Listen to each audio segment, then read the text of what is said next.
ألم نشرح لك صدرك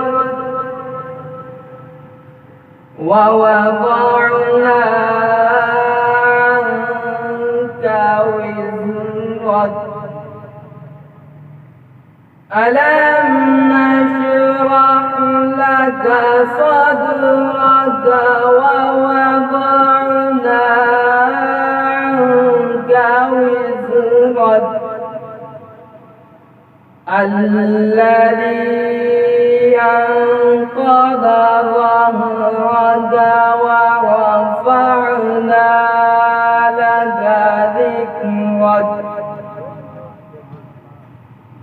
الذي أنقض ظهرك ورفعنا لك ذكرك ورفعنا لك ذكرك فإن مع العسر يسرا إن مع العسر يسرا فإذا فرغت فانصب وإلى ربك فارغب صدق الله العظيم رحمت لائے انوار بنائے ہوئے ہیں ایک جھلکیاں جب دکھا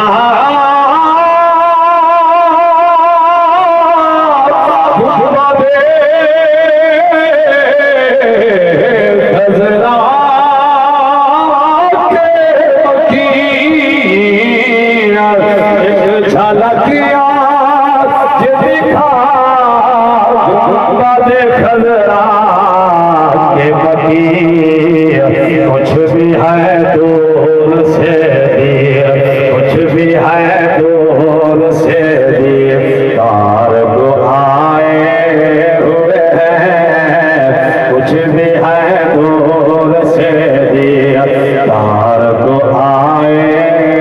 ہوئے ہیں لو مدینے کی تجلی سے لگائے ہوئے ہیں دل کو حرمت لائے انوار بنائے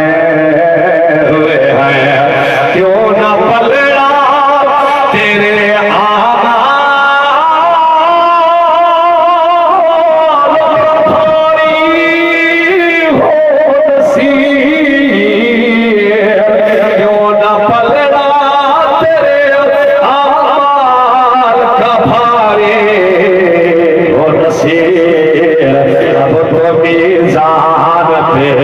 اب تو میزان پہ سرکار بھی آئے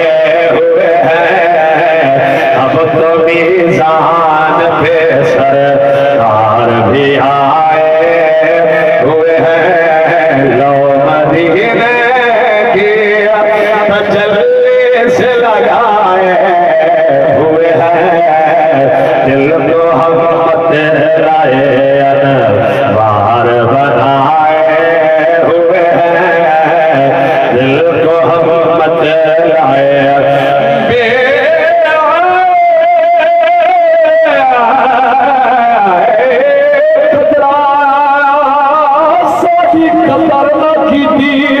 قدر نہ کی تھی کچھ تصیر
جلدی ہاتھ بلند کر بولے سبحان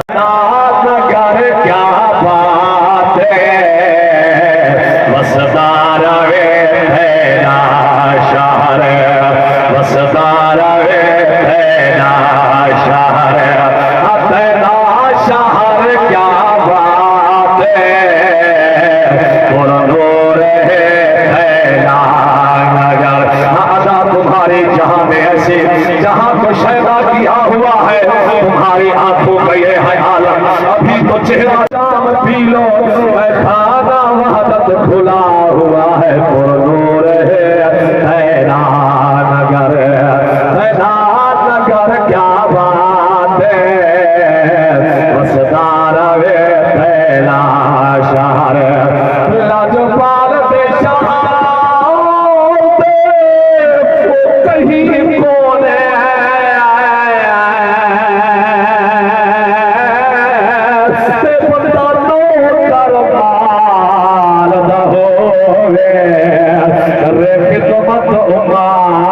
گزار دے ویر سنوال نہ ہوئے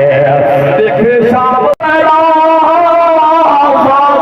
کی بھیسے ہر دی تیرا سمجھے کون ہونے بھی یہ کچھ سمجھ ہونے بھی ہے سبحان اللہ حبشی تیرا اکرمی تیرا فاتا کی بھیسے ہر دی تیرا تیدی گاہ باغے اثر تیرا اثر کیا بات ہے نور ہے تیرا نگر نور ہے تیرا نگر تیرا نگر کیا بات ہے وسدار وے سبحان اللہ دوسرے کرے ہاتھ بلند کر کے بول سبحان اللہ ساکو اپنے سدا سیاں تو مولانا ہو میرا غلام شمس تبریز قلم تلوار میں گردم سرے کے ترجمانے کی دل لگا اجازت ہوا ہے ایک سوچ رہی ہے شکر رام نے کیا کہ میں پھر بنائی ہے تیار دکھاتے در درتے خیال کرائی ویدی ہے حسن حربازی لگدی ہے اتنا کوئی سوکھا نہیں اتنا پھل وچ کیڑے پودے ہیں اتنا کھل بھی لہائی ویدی ہے اتنا مجنوں بار لیلا دے وہ چوڑے پودے پتیاں دے چھل پتھر لیلا لیلا دی تصویر کرائی ویدی ہے جے دین نہ ہوئے دل بر دی بنا دین عید بھی نہیں ہو دی اتنا لہو دے دی بال کرے شباب بنائی ویدی ہے تھوڑے سید ہوئے گرو پا اتھا نچنا واجب ہو جو ہے یاد کری تھوڑے سید ہوئے گرو پا اتھا نچنا واجب تھی ویدے اتشار شرم کو لاتی بھی بیا رسولہ دے فجارے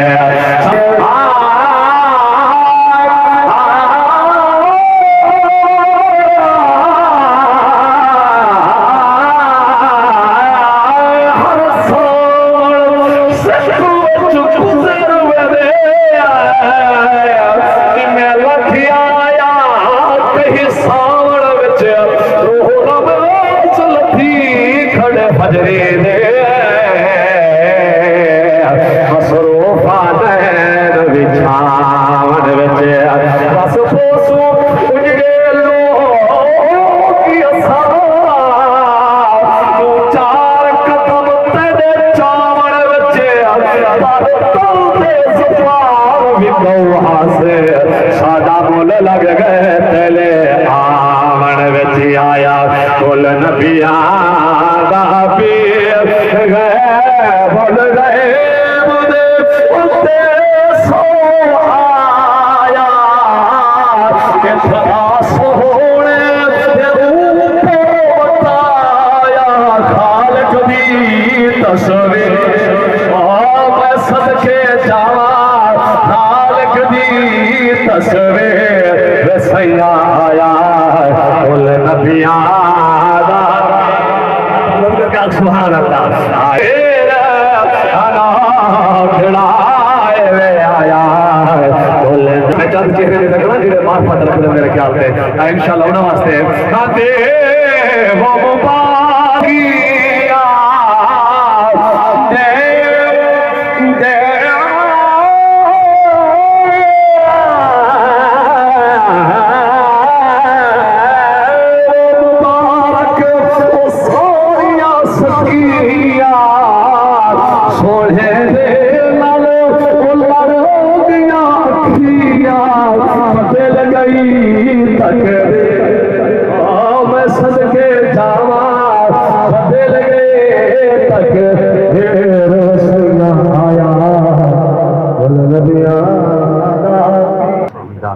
جڑا میری اہل بیت کی محبت بہت ہو گیا ہے مقام شہادت اور میں صرف ایک شعر سنا بڑے اگر سمجھ آؤ ضرور بڑے سبحان اللہ مجدان دا پاک گھرانا ہے اتھا پار دوابی مقوید سب عظمت والے جھکوید اتھا پار دوابی مقوید سب عظمت والے جھکوید تو جو جبریل جتھا کھڑے دے حسنین گا آستانہ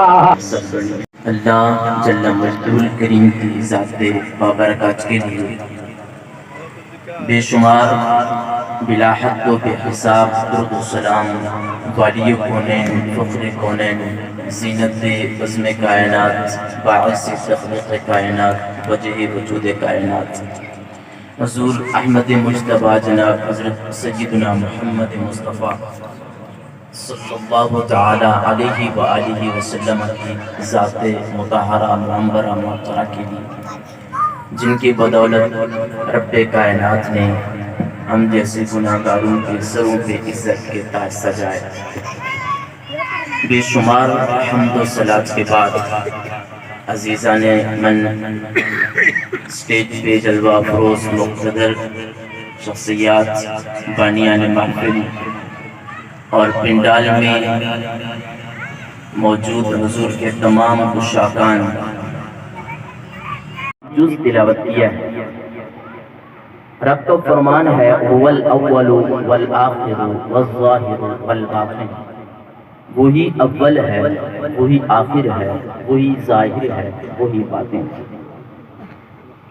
شیخ عبدالحق محدث دہلوی شیخ علی الاطلاق محقق علی الاطلاق جنہوں نے سیرت مصطفیٰ پر ایک معروف زمانہ مشہور زمانہ کتاب لکھی مدارج النبوت کے نام سے. اس کتاب کے دیباچہ میں ابتدا میں انہوں نے اسی آیت کریمہ کو لکھا اور پھر اس کی تفصیل بیان کرتے ہوئے وہ فرماتے ہیں اس آیت میں اللہ تعالیٰ کی صفات کو ذکر کیا گیا ہے کہ اللہ اول بھی ہے، آخر بھی ہے، ظاہر بھی ہے اور باطن بھی ہے. اس کے ساتھ ساتھ فرمایا اسی آیت کریمہ سے یہی اوصاف جو اللہ کی ذات کے بیان کیے گئے ہیں بعینی ہی یہی صفات اللہ نے اپنے خصوصی کرم سے اپنے حبیب کو بھی عطا فرمایا کہ محبوب بھی اول ہے، آخر ہے، ظاہر ہے اور باطن ہے. اسی ابتدائی جملے سے میں چند چیزیں آپ کو عرض کرتا چلوں کہ اللہ بھی اول، اللہ کا رسول بھی اول، اللہ بھی آخر، اللہ کا رسول بھی آخر، اللہ بھی ظاہر، اللہ کا رسول بھی ظاہر، اللہ بھی باطن، اللہ کا رسول بھی باطن. لیکن اللہ اول آخر ظاہر باطن ہے ذاتی اعتبار کے ساتھ، اور میرے آقا اول آخر ظاہر باطن ہے عطائی اعتبار سے. لہذا اللہ کا اول ہونا کسی کا محتاج نہیں ہے. اللہ ذاتی طور پر اول ہے اور میرے محبوب عطائی طور پر اول ہے کہ اللہ نے جب ساری مخلوق کو بنانا چاہا تو سب سے پہلے اپنے مصطفیٰ کے نور کو تخلیق فرمایا. تو اللہ بنانے میں اول، مصطفیٰ بننے میں اول، اللہ بھیجنے میں سب سے آخر میں بھیجنے والا، اور میرے محبوب انبیاء میں سے سب سے آخر میں بھیجے جانے والے. اللہ اس اعتبار سے اول و آخر اور آقا اس اعتبار سے اول و آخر. اور یہ حدیث مبارکہ جس کو مصنف عبد الرزاق نے اپنے الجزء المفقود کے اندر تعریف فرمایا، عربی زبان کی کتاب ہے اور کئی جلدوں پر مشتمل ہے. اس کی جو جلد ہے اس پہلی جلد سے بھی ایک پہلے انہوں نے ایک اور جزء فہرست کے اعتبار سے لکھا، دیباچہ کے طور پر لکھا. اس کو باقاعدہ جلد کا نام نہیں دیا ہے. اس کا نام ہے الجزء المفقود، کیونکہ یہ کئی عرصہ تک گم رہا، مفقود کہتے ہیں گم کی ہوئی چیز کو۔ بعد میں علماء کی ریسرچ سے تحقیق سے یہ ملا تو اس کا نام ہی الجزء المفقود للمصنف عبد الرزاق رکھ دیا گیا۔ انہوں نے یہ حدیث پاک صرف 3 حوالوں کے ساتھ پیارے آقا علیہ السلام سے روایت کی ہے کہ حضور نے ارشاد فرمایا کہ جب اللہ عز و جل نے مخلوق کو پیدا کرنا چاہا تو سب سے پہلے مجھ مصطفیٰ کے نور کو اللہ پاک نے تخلیق فرمایا، ثم خلق فیہ کل خیر، پھر رب نے اس نور کے اندر تمام قسم کی بھلائیاں، خوبیاں، حسن و جمال، کمالات، سارے جو اللہ کی ذات کو خوبیاں جانتی تھی، میرا رب جس چیز کو احسن جانتا تھا، خوبی سمجھتا تھا، رب نے وہ ساری خوبیاں اکٹھی کر کے نور مصطفیٰ کے اندر جمع فرمایا۔ پھر رب نے مجھ مصطفیٰ کے نور کے بعد تمام چیزوں کو تخلیق فرمایا۔ آسمان بھی بعد میں بنا، زمین بھی بعد میں بنی، سورج بھی بعد میں بنا، چاند ستارے بعد میں بنے، جن و انس، شجر و حجر، نباتات، سب چیزیں بعد میں بنی، جنت و دوزخ کا وجود بعد میں آیا اور حوروں کا، فرشتوں کا وجود بعد میں آیا ہے۔ رب نے سب سے پہلے اپنے محبوب کے نور کو بھی تخلیق فرمایا ہے اور پھر اس نور کے اندر تمام قسم کی بھلائیوں کو بھی جمع فرمایا۔ جناب کی توجہ چاہوں گا، اللہ عز و جل نے سب سے پہلے اپنے مصطفیٰ کے نور کو تخلیق فرمایا ہے، لیکن پھر اس نور کو چھپا کے رکھا۔ کئی عرصہ تک میرے آقا نور کے پردوں میں رہے اور کئی ہزار سال تک طویل حدیث مبارکہ ہے، عربی زبان کے 2 صفحات پر یہ مشتمل ہے عربی زبان کے اندر۔ تو اس سے چند اقتباسات جناب کی خدمت پیش کرنے کی اشارت کروں گا۔ اللہ عز و جل باری باری انبیاء کرام کو دنیا پر مبعوث فرماتا رہا، اور یہاں مبعوث کرنے سے بھی پہلے عالم ارواح کے اندر جب اللہ نے سب انبیاء کی تمام مخلوقات کی روح کو تخلیق فرما لیا، عالم ارواح کے اندر ایک جلسہ منعقد ہوا، انبیاء کو بلایا گیا، ان سے وعدہ لیا گیا، وَإِذَا أَخَذَ اللَّهُ مِيثَاقَ النَّبِيِّينَ، قرآن نے اس کی طرف اشارہ کیا ہے، اور اللہ نے وعدہ لیا کہ تم زمین پہ جاؤ گے، تمہارے ہوتے ہوئے اگر میرے نبی آخر الزمان تشریف لائیں تو تم نے ان کا استقبال بھی کرنا ہے، ان کے دین کی مدد بھی کرنی ہے، اور اپنی امت سے اپنا کلمہ چھڑوا کر مصطفیٰ کا کلمہ بھی پڑھوانا ہے۔ تو گویا کہ میرے آقا کی آمد کا چرچا کرنے کے لیے حضرت آدم علیہ السلام سے لے کر حضرت عیسیٰ روح اللہ تک سارے انبیاء کرام اس دنیا میں جلوہ گر ہوتے رہے۔ وجہ کیا تھی کہ میرے مصطفیٰ کی آمد کا انتظار کریں، میرے مصطفیٰ کی آمد کا چرچے کرتے رہیں، میرے مصطفیٰ کی ولادت کا تذکرے کرتے رہیں۔ ارے جس محفل میں، جس جگہ پر حضور کی ولادت کا ذکر ہو اسی کو تو محفل میلاد کہتے ہیں۔ اب بتائیے مجھے، رب نے عالم ارواح کے اندر حضور کی ولادت کا ذکر کیا کہ نہیں کیا؟ حضرت آدم علیہ السلام سے لے کر عیسیٰ علیہ السلام تک سب انبیاء کرام نے میرے آقا کی ولادت کا ذکر کیا کہ نہ کیا؟ گویا کہ اللہ بھی اپنے محبوب، اب اس کی آمد کا وقت قریب ہے۔ حضرت عیسیٰ روح اللہ فرماتے ہیں، لوگوں سنو، وَمُبَشِّرًا بِرَسُولٍ يَأْتِي مِن بَعْدِ اسْمُهُ أَحْمَدُ۔ حضرت آدم سے لے کر مجھ تک سارے نبی جس آخر الزمان پیغمبر کا چرچا کرتے آئے، میں اس کا نام بھی بتا رہا ہوں۔ میرے بعد وہی آنے والا ہے۔ پھر وقت گزرتا رہا، دن اور رات گزرتے چلے جا رہے ہیں، انتظار کی گھڑیاں ختم ہونے کو ہیں۔ پھر رب کائنات نے اپنے آخر الزمان نبی کو مبعوث بھی فرما دیا ہے۔ میرے آقا دنیا پہ جلوہ گر ہوتے ہیں، حضور کی ولادت باسعادت ہو جاتی ہے۔ حضور 40 سال میں اعلان نبوت نہیں، یہ غلام مصطفیٰ نہیں ہو سکتا، غدار تو ہو سکتا ہے، میرے آقا کا سچا غلام نہیں ہو سکتا ہے۔ میرے آقا نے تو ابتدا سے درس ہی یہی دیا ہے کہ تم بھائیوں کا حق نہ کھو۔ میں یتیم ضرور ہوں لیکن صرف یتیم نہیں، در یتیم بھی ہوں، یتیموں کا رکھوالا اور سہارا بھی ہوں۔ میرے آقا ایک طرف کا دودھ نوش فرماتے ہیں، دوسری طرف حضرت سیدہ حلیمہ پلانا چاہتے ہیں لیکن آپ نوش نہیں فرماتے۔ بالآخر ان کو لے کے چلتی ہیں اپنے گھر کی طرف اور شکرانے کے لیے کعبۃ اللہ کے پاس چلی جاتی ہیں۔ جناب کی توجہ ہے، کعبۃ اللہ کے پاس کہ اللہ کا شکر تو ادا کروں کہ اللہ نے جیسا لال عطا فرمایا ہے ایسا تو کبھی سوچا بھی نہیں تھا۔ کعبۃ اللہ کے پاس جاتی ہیں اور جب حجر اسود کو بوسہ دینے لگتی ہیں تو ماجرا کچھ عجیب ہے۔ اس بات کو تفسیر مظہری کے اندر عربی زبان کی معروف حضرت حلیمہ کعبۃ اللہ کے پاس گئی، حجر اسود کو بوسہ لینے لگی۔ ارے وہ حجر اسود جس کو جنت سے منگوایا گیا ہے، علماء کی توجہ چاہوں گا، وہ حجر اسود جو جنت سے منگوایا گیا، کعبۃ اللہ کی دیوار میں نصب کیا گیا۔ حضور فرماتے ہیں جس نے حجر اسود کا بوسہ لیا وہ گناہوں کو چوس لیتا ہے، گناہوں سے بندے کو پاک و صاف کر دیتا ہے۔ لیکن آج وہی حجر اسود اس کی کیفیت بدلی ہوئی ہے۔ حضرت حلیمہ حجر اسود کو بوسہ دیتی ہیں اور فخرج الحجر الاسود من مکانہ فالصق من وجه رسول اللہ صلی اللہ تعالی علیہ وسلم۔ لیکن کیا دیکھتی ہے کہ حجر اسود کعبہ کی دیوار کو چھوڑتا ہے، مصطفیٰ کے لبوں کو چومنے لگ جاتا ہے۔ جس حجر اسود کو چومنے کے لیے دنیا تر سے وہ پتنی کتنی مدت کا پیاسا ہے، وہ حجر اسود کعبۃ اللہ کی دیوار کو چھوڑ کر میرے مصطفیٰ کے بوسے لے رہا ہے۔ ارے ہماری معراج حجر اسود تک پہنچنا ہے اور حجر اسود کی معراج مصطفیٰ۔ اب سنیے آگے چلیے، حضور کو سیدہ حلیمہ گھر میں لے کے جاتی ہیں، 4 سال تک، پہلے 2 سال تک رکھتی ہیں، پھر واپس پہنچانے آتی ہیں تو 2 سال کے لیے اور اجازت مل جاتی ہے، 4 سال حضرت حلیمہ کے گھر ہوتی ہے۔ 40 سال میرے آقا کی عمر ہوتی ہے، حضور اعلان نبوت فرماتے ہیں 40ویں سال کے اندر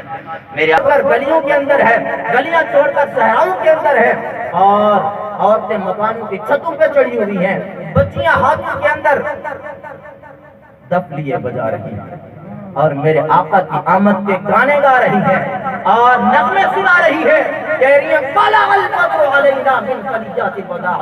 وجب الشکر علینا ما دعا للہ داعی۔ او دیکھو رے دیکھو، وہ 14ویں رات کا چاند طلوع ہو رہا ہے۔ اب میرے آقا مدینہ کی گلیوں میں ہے، اونٹنی پہ سوار ہے، اور صرف اتنا نہیں، حضرت بریدہ اسلمی فرماتے ہیں کہ جب میں حضور کے اس قافلے کے ساتھ شریک ہوا، حضور کی ذات پر ایمان لے آیا، تو پھر مصطفیٰ کی بارگاہ میں عرض کی آقا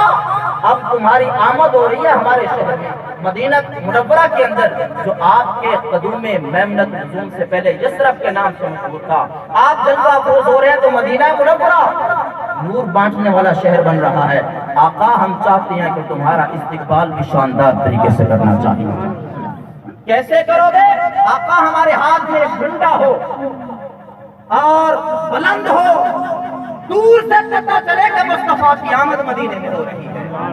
اب جھنڈے کے لیے کپڑا چاہیے، کپڑا موجود نہیں، حضرت بریدہ اسلمی نے ایک چادر اڑی ہوئی تھی، چادر کو اتارتے ہیں، اس کو پھاڑتے ہیں، لمبا ڈنڈا منگواتے ہیں، اس پر اس کے آخری سائڈ پر اس چادر کو باندھ دیتے ہیں، ڈنڈا بلند کرتے ہیں اور قیامت تک کے لیے اعلان کرتے ہیں کہ جب میرے آقا ہجرت کر کے آئے تو اتنا شاندار استقبال کیا جاتا ہے، جب ولادت ہو تو کیسا شاندار استقبال کیا۔ آج ہم جلوس نکالتے ہیں، محفل میلاد کرتے ہیں تو اپنی طرف سے نہیں، سنت صحابہ کو ادا کر رہے ہیں۔ اگر یہ بدعت ہوتا، ناجائز ہوتا تو میرے آقا روک دیتے، اے بریدہ کیا کر رہے ہو، یہ تو سنت بن جائے گی، یہ تو حرام ہے۔ نہیں، میرے آقا نے خوشی کا اظہار فرمایا اور اس جلوس کے ساتھ خرامہ نازاں فرمایا۔ اب سنیے، حضور مدینہ کی گلیوں میں جاتے جاتے اب جس گھر سے کے قریب ہوتے ہیں چہرے نہیں، اور لوگ سواری کے لگام کو پکڑنے کی کوشش کر رہے ہیں۔ اب سنیے میرے مصطفیٰ کی حدیث، فرمایا لوگوں تعو ناقتی، میری اونٹنی کو چھوڑ دو، فإنها مأمورة، اس کو پتہ ہے مجھے کہاں رکنا ہے۔ اپنا نہیں کہا، فرمایا جس اونٹنی کی پشت میں میں بیٹھا ہوں، رب نے اس کو بھی اتنا علم عطا فرما دیا ہے کہ میں نے اپنی پشت پہ سوار کو بٹھا۔ فرمایا کہ وہ اونٹنی چلتے چلتے ایک مکان کے سامنے بیٹھ گئی، اس مکان کے صاحب کا نام ہے حضرت ابو ایوب انصاری۔ سب سے پہلے جس گھر میں میرے آقا مہمان ہوتے تھے اس گھر والے کا نام کیا ہے؟ ابو ایوب انصاری۔ میرے آقا وہاں پہ تشریف فرما ہوتے ہیں، اونٹنی میں گھٹنے ٹیک دیے، حضور اترنے لگے، ایک شخص آیا، اس نے اس اونٹنی کو اٹھانا چاہا، پاؤں کی ٹھوکر لگائی، چاہتا یہ تھا کہ حضور میرے گھر میں یہاں نہ رکے، میرے گھر میں آ جائے۔ حضرت ابو ایوب کھڑے ہو گئے، فرمایا لولا الاسلام، اگر آج آڑے اسلام نہ آ جاتا لضربت عنقک، تیری گردن اڑا کے رکھ دیتا کہ حضور میرے گھر کے سامنے بیٹھنا چاہتے ہیں، یہاں پہ رکنا چاہتے ہیں، حضور کی سواری یہیں پہ بیٹھ گئی، تم اس کو اٹھا کے اپنے گھر لے جانا چاہتے ہو۔ اب سنیے، یہاں پر رک ایک بات کرنا چاہوں گا، اس اونٹنی نے وہاں پر جو گھٹنے ٹیکے ہیں یہ حادثاتی طور پر نہیں بیٹھ گئی کہ تھکی ہوئی تھی تو اس کا پروگرام کسی مکان پہ بن گیا بیٹھ گئی، نہیں۔ اب سنیے ذرا حدیث پاک، شرف المصطفیٰ صلی اللہ علیہ وسلم کے نام سے ایک کتاب لکھی گئی جس کو لکھنے والے ابو سعد کون ہے؟ ابو سعد، جن کا سن وصال 406 سے ہجری کو ہے، یعنی آج کے وقت سے لے کر 1040 سال پہلے لکھی ہوئی کتاب، جب فرقہ واریت نہیں تھی، جب فرقہ واریت نہیں تھی، اس وقت کی لکھی ہوئی کتاب، آج سے 1040 سال کم و بیش پہلے لکھی کتاب، اس شرف المصطفیٰ کے صفحہ نمبر 13 کا دل چاہے تو مزے لے کے پڑھ ہی سکتا ہے، پیج نمبر 93 سے لے کر 103 تک، 93-103 پورے 10 صفحات کے اندر ایک پوری بات لکھی ہوئی، اور وہ بات کیا ہے؟ فرمایا کہ حضور نبی پاک علیہ السلام کی ولادت سے 1000 سال پہلے، حضور کی ولادت سے 1000 سال پہلے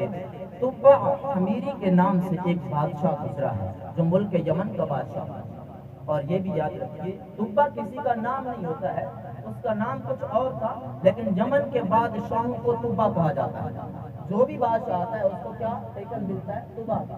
جس طرح قیصر و کسریٰ جو ہے یہ مختلف ممالک کے بادشاہوں کے نام ہیں، قیصر کسی کا ذاتی نام نہیں، کسریٰ بھی کسی کا ذاتی نام نہیں، اسی طرح یہ طبع بھی کسی کا ذاتی نام نہیں تھا، اس کا ذاتی نام کچھ اور تھا، لیکن یہ ملک یمن کا چونکہ بادشاہ تھا اور ملک یمن کے بادشاہوں کو طبع کہا جاتا تھا۔ یہ طبع ان بادشاہوں میں سے ہے جن کو اللہ نے بڑی طاقت اور قوت عطا فرمائی، جن کے بہت سارے وزراء تھے، اور یہ طبع اور یہاں پہ آیا تو اس کا کسی نے استقبال نہیں کیا، کسی نے اس کی کوئی ویلیو کی قدر نہیں کی، اس نے اپنے وزراء سے پوچھا کہ میں جہاں پہ جاتا ہوں بڑا شاندار استقبال ہوتا ہے، مکہ کے لوگوں نے میرا کوئی استقبال نہیں کیا، تو وزیر نے بتایا کہ ان کے اس شہر کے اندر ایک گھر ہے جس کو یہ بیت اللہ کہتے ہیں، اس گھر کی صرف یہ تعظیم کرتے ہیں، اس گھر کے علاوہ کسی کی تعظیم نہیں کرتے ہیں۔ ارے اب بھی ایسا ہے، اللہ والے صرف اللہ کے سامنے جھکتے ہیں، کسی وغیرہ وغیرہ کے سامنے نہیں۔ ایک سجدہ جسے تو گرا سمجھتا ہے 1000 سجدوں سے آدمی کو دیتا ہے نجات۔ علامہ اقبال کہتے ہیں کہ رب کے سامنے جھکنے کی عادت پڑ جاتی تو پھر در در پہ تو نہ جھکتا، اگر رب کے سامنے جھکنے کی عادت بن جاتی۔ اللہ والے کسی کے سامنے نہیں جھکتے ہیں، اللہ پہ توکل کرتے ہیں، صرف اسی کو جھکتے ہیں، صرف کعبۃ اللہ کے سامنے جھکتے ہیں اور اللہ کی عبادت کرتے ہیں۔ تیرا ہی نے استقبال کر کے کیا کرنا تھا؟ وہ الگ بات ہے کہ جس کے سامنے سارے جھکے، میرے آقا قیامت پر وہ بھی جھکا ہوا تھا، اللہ کرے آپ سمجھ جائیں۔ تو میرے آقا صلی اللہ علیہ وسلم کی ولادت سے 1000 سال پہلے وہ طبع، اس کی خصوصیت یہ تھی کہ اس کے ساتھ 4000 علماء کی جماعت تھی۔ اس وقت کے دنیا کے جس کونے سے اس کو جس بڑے عالم کا پتہ چلتا اس کو بلوا لیتا، اپنی بارگاہ میں رکھتا، اپنی خدمت میں۔ مکہ المکرمہ میں آیا، لوگوں نے تعظیم نہیں کی، مکہ کی مخالفت اس کے دل میں بیٹھ گئی، کہنے لگا فَأَرَادَ أَن يَهْدِمَ هَذِهِ الْعِمَارَةَ، کہنے لگا کہ میں اس عمارت کو گرا دوں۔ بس یہ سوچنے کی دیر تھی کہ اس کو صداع ہو گیا، صداع کہتے ہیں شدید سر درد، شدید سر درد ہوا، بڑے علاج کرے لیکن کوئی کارگر ثابت نہ ہوا۔ علماء کو بلایا، علماء نے بھی اس کو پوچھا تو کوئی وجہ سامنے نہ آئی۔ ان 4000 میں سے بادشاہ کا خصوصی وزیر تھا، اس نے بھی کہا کہ میں بھی یہاں سے نہیں جاؤں گا، ان علماء کے ساتھ میں بھی رہوں گا۔ ارے اس وقت کے وزیر بھی علماء سے پیار کرتے تھے، اس وقت کے بادشاہ اور وزیر بھی علماء سے پیار کرتے تھے، اللہ کرے ہمیں بھی نصیب ہو جائے۔ علماء کو عزت دیتے ہو، اسٹیج پہ بلاتے ہو، استقبال کرتے ہو، ہاتھ چومتے ہو، بہت اچھا کرتے ہو۔ میں تو علماء کے قدموں سے لگے جوتے کی خاک بھی بن جاؤں تو میرے لیے عزت کا تاج ہوگا، لیکن جو حقیقی علماء ہیں ان کی قدر کیا کرو خدا رہا، اور جس کو یہ قدر نصیب ہوتی ہے اللہ پھر اس کو دنیا میں بھی رنگ دیتا ہے، آخرت میں بھی اس کو رنگ دیتا ہے۔ اب وزیر نے کہا کہ میں یہاں سے نہیں جاؤں گا، بالآخر میں بھی یہاں سے، اس نے سارے تخت و تاج وہیں پہ منگوا لیے، اور یہ جو 400 علماء رکے تھے ہم غیر متزوج، یہ سارے کے سارے بغیر نکاح کے، یعنی انہوں نے صرف اللہ سے لو لگائی ہوئی تھی بس کہ اللہ اور ہمارے درمیان کوئی اور رکاوٹ نہ بنے۔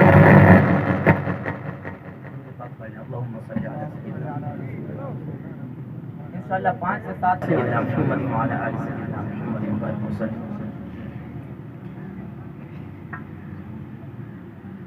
وہ طبا اس نے اپنے جواہرات کے خزانے منگوائے اور فاشترى 400 جاریۃ، پھر اس نے 400 لونڈیاں خریدی، اپنے پیسوں سے 400 عورتیں لونڈیاں خریدی، فاعتقها، پھر ان کو آزاد کیا، وزوج من كل عالم بكل واحد، پھر ہر ایک لونڈی کا ایک ایک عالم سے نکاح کرا دیا۔ وَبَنَوْا وَأَمَرَ الْمَلِكُ ابْنُوا لِكُلِّ عَالِمٍ دَارًا، پھر اپنی سلطنت والوں کو حکم دیا کہ 400 عالی شان گھر بنائے جائیں۔ اس وقت آبادی نہیں تھی جب یہ پہنچے تھے، اب آبادی کر رہے ہیں۔ اچھا اب نکاح ہو گیا ان لونڈیوں کے ساتھ، ایک ایک گھر مل گیا ایک ایک عالم کو۔ یہ گھر کیوں دیا؟ اب اس طبا نے ان علماء سے کہا مجھے نہیں معلوم وہ آخر الزمان نبی کب آئیں گے، لیکن میں چاہتا ہوں تمہارے نکاح ہوں، تمہاری بیویاں ہوں، تمہاری آگے نسل چلے، جب وہ مصطفیٰ مکہ چھوڑ کر اس جگہ پہ ہے تو پہلے سے آبادی بھی موجود ہونی چاہیے، حضور کا استقبال کرنے والے پہلے سے موجود ہونے چاہیے، طلع البدر علینا کے نغمے الاپنے والے پہلے موجود ہونے چاہیے، حضور کی سواری کی لگام پکڑنے والے پہلے سے موجود ہونے چاہیے، اس جگہ پر آبادی ہونی چاہیے، اس وجہ سے تمہیں مکان بھی تعمیر کرا کے دے رہا ہوں، تمہارے نکاح بھی کرا دیے۔ اب سنیے ان کے نکاح ہو گئے، نسل در نسل وہ معاملہ چلتا رہا۔ طبا نے ایک خط لکھا، کتب کتابا اما بعد الى محمد صلی اللہ علیہ وسلم الذی نبیا خاتم النبیین رسول رب العالمین، بڑی لمبی عبارت لکھی کہ میں یہ خط لکھ رہا ہوں آخر الزمان نبی کا نام جو اللہ کے رسول بھی ہیں، اللہ کے محبوب بھی ہیں۔ لمبی عبارت لکھی، پوری عبارت موجود ہے کتاب کے اندر، اور میرے پاس اس کا 100% درست حوالہ موجود ہے، اس وقت بھی موجود ہے، الحمدللہ کافی یاد بھی ہے۔ تو دامن وقت مجھے سپڑ چکا ہے، میں اختتام کی طرف جانے لگا ہوں۔ تو اب کیا فَخَاتَمَهُ بِالذَّهَبِ، ہم خط لکھ کے آخر کے اندر سیاہی سے سٹمپ لگاتے ہیں، لیکن یہ خط کسی عام محبوب کے نام نہیں تھا، اللہ کے محبوب کے نام خط تھا، لہذا اس کے آخر میں لگی ہوئی سٹمپ بھی نیلی کالی سیاہی سے نہیں ہونی چاہیے۔ اس نے معاملہ یہ کیا کہ فَخَاتَمَهُ بِالذَّهَبِ، رسول اللہ کے نام جس خط کو بھیجنا تھا اس کے آخر میں مہر بھی سونے کی لگوائی، سونے کی مہر لگوائی۔ اس کے بعد اس عالم کو جس نے اس کا علاج کیا تھا، بڑا 4000 میں سے بڑا عالم، اس کو وہ خط دیا اور کہا نسل در نسل اس خط کو چلاتے رہنا، اور جب وہ آخر الزمان نبی یہاں پہ پہنچے تو میرا سلام بھی انہیں کہنا۔ اور اس خط کے اندر اس نے اپنا عقیدہ بھی لکھا تھا، اشہد علی انہ خاتم النبیین صلی اللہ علیہ وسلم، کہ میں گواہی دیتا ہوں اللہ کے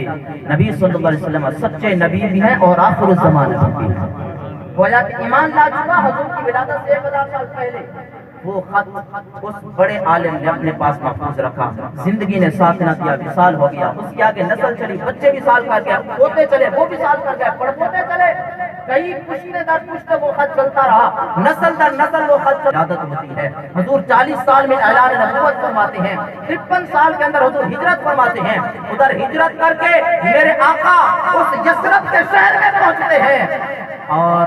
ایک مکان اس طبا بادشاہ نے الگ سے تعمیر کروایا تھا اور اس پر لکھا تھا یہ میرے مصطفیٰ کا مکان ہے۔ وہ مکان بھی چلتا چلتا موجود تھا، اور یثرب کے علاقے کے اندر مکان موجود ہے۔ ادھر سے حضور ہجرت کر کے یثرب کے اندر پہنچتے ہیں، ادھر سے اس حضور کے لیے بنائے ہوئے مکان میں حضرت ابو ایوب انصاری رہ رہے ہیں۔ ارے اب اپنی قصبہ نام کی جب اس گھر کے سامنے رکی تو وہ پیچھے سے سارا فلسفہ جانتی تھی کہ یہ گھر کوئی عام گھر نہیں ہے، 1000 سال پہلے سے مصطفیٰ کے لیے بنایا گیا ہے۔ اب حضور گھر کے سامنے موجود ہے، ایک بندہ حاضر ہوتا ہے جس کا نام ہے ابو لیلا، اور یہ وہ شخص ہے جس کے ہاتھ میں قبا کا لکھا ہوا خط ہے۔ اب وہ خط دینا چاہتا ہے حضور کو، توجہ ہے نا، وہ خط جو 1000 سال پہلے لکھا ہے ابو لیلا کے ہاتھ میں ہے، چھپایا ہوا ہے خط، حضور کو جانتا نہیں ہے۔ پہلی ملاقات ہو رہی ہے، جو ہی حضور کے سامنے آیا فرمایا انت ابو لیلا وفی یدک رسالت تبع وہادی لیا، فرمایا تیرا نام ابو لیلا ہے، تیرے ہاتھ میں تبع کا خط ہے، جلدی اس خط کو دکھا۔ میرے آقا کے علم کو طعن کرنے والوں ذرا تعصب کی عینک اتار کے دیکھو تو پھر تمہیں شان مصطفیٰ نظر آئے۔ حضور کو کس نے بتایا تھا کہ اس کا نام ابو لیلا ہے، اس کے ہاتھ کے اندر خط ہے، اور خط کے اندر جس کا نام ہے اس کا نام صوبہ ہے۔ حضور نے خط منگوایا، وہ حیران ہو کے پوچھتا ہے من اخبرک، بتاؤ تمہیں کس نے بتایا ہے؟ فرمایا جس نے تمہیں نسل در نسل یہ خط پہنچانے کی ذمہ داری لی تھی، اس خط کی جس نے حفاظت فرمائی ہے اسی نے مجھے پہلے سے خبردار بھی فرما دیا ہے۔